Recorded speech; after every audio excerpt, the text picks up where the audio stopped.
كل يوم فنان في رمضان، وفنان النهارده ليوناردو دافنشي.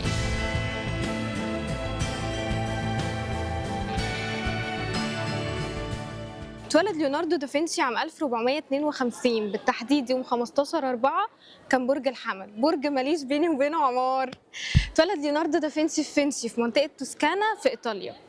الفنان كان على قد حاله، ما كانش يعرف يعني ايه تعليم اكاديمي بشكل رسمي قوي يعني.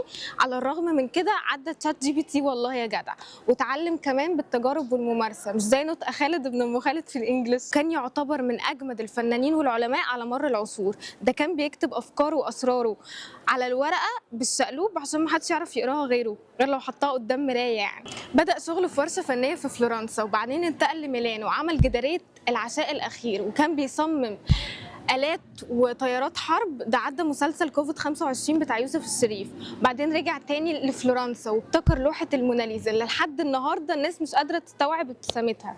ليها حق تبتسم الست وهي ما كانتش في مرارة عيشة الجنزي وأيامهم السوداء. وعمل لوحة السلفاتور موندي، وعايزة أقول لك إن اللوحة دي اتباعت في 2017 ب 450 مليون دولار، وأنت تلاقيك مش لاقي حق المواصلات عشان تروح.